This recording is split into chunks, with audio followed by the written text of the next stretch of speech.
Greetings all, Ferrariman601 here.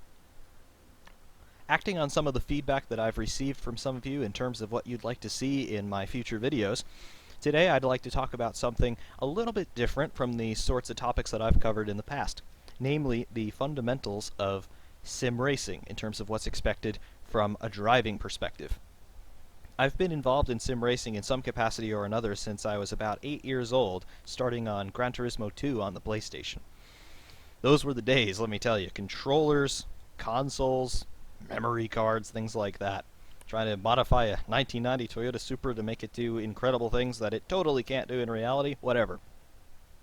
Because of the 15 years of experience or so that I now have in sim racing, I'd like to think that I know a thing or two about the fundamentals. Namely, what is expected of a driver when he's out there on a track trying to produce a fast lap.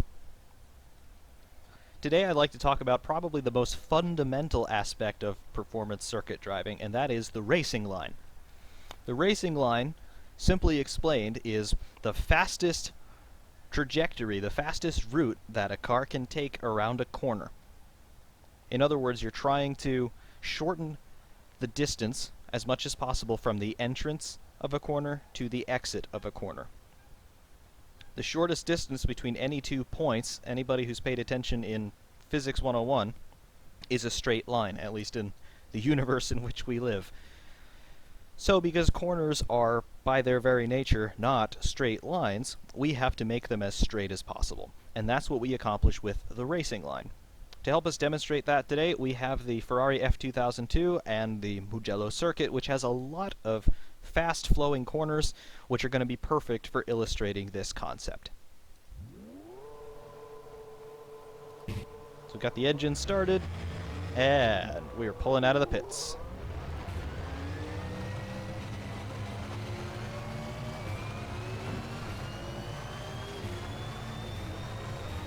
We're not going to be going very fast in this run, simply because I'd like to demonstrate to you what the racing line is and how to adhere to it as much as possible. So we're going to be driving at a pretty relaxed pace just so you can see what I'm talking about, and it gives me more time to explain to you what I'm doing and why I'm doing it. So we've already gone through the first couple of corners here around the lap. Just giving you a general lay of the land. I've featured this circuit in many of my earlier videos, so you're probably already quite familiar with it if you're a regular viewer of the channel. But from a driving perspective, why do I pick the places I do to turn in and to exit from any particular corner?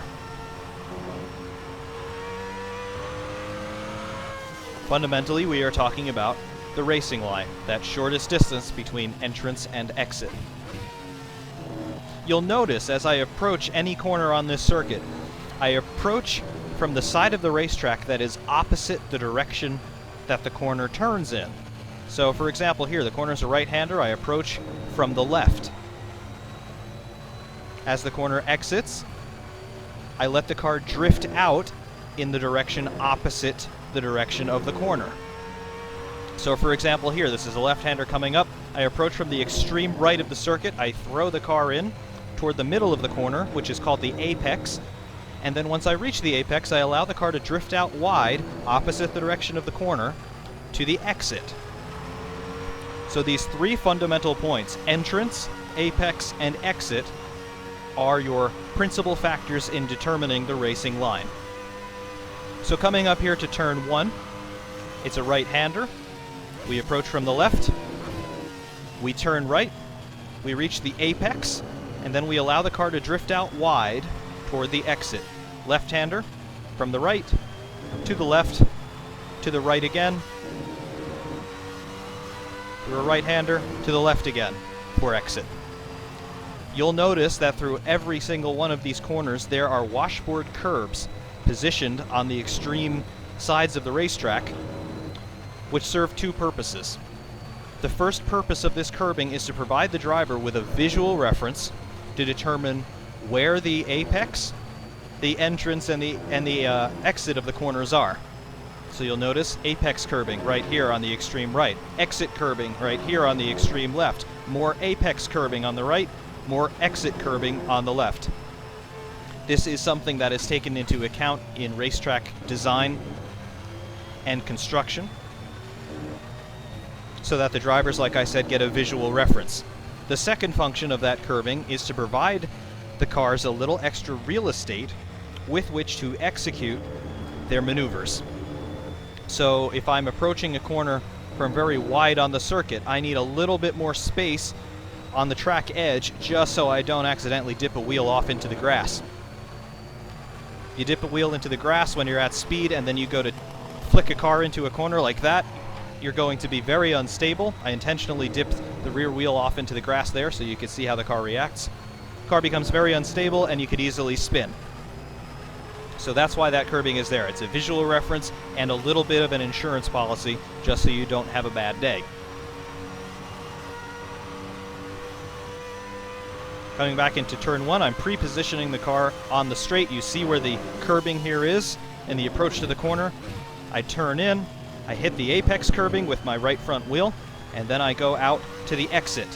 Same thing here. Our next corner flows straight into the exit of the first, and then our third corner goes straight from the exit of the second. So it's a very fast, very flowing layout here, at least in the first sector of Mugello. This corner here, it's blind, downhill, but from the left to the right, and then we go down into another corner.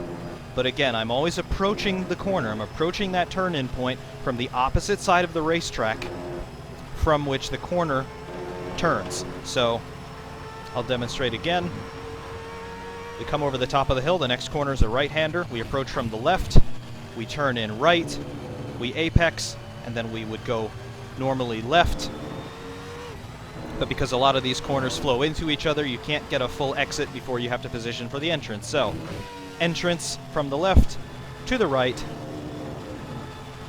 and then exit out to the left, entrance from the right, apex left, exit right. You understand the theory. The point is you are trying to shorten the distance from the corner exit, from the corner entrance to the corner exit as much as possible. Easy to get those words confused, but you get the overall principle.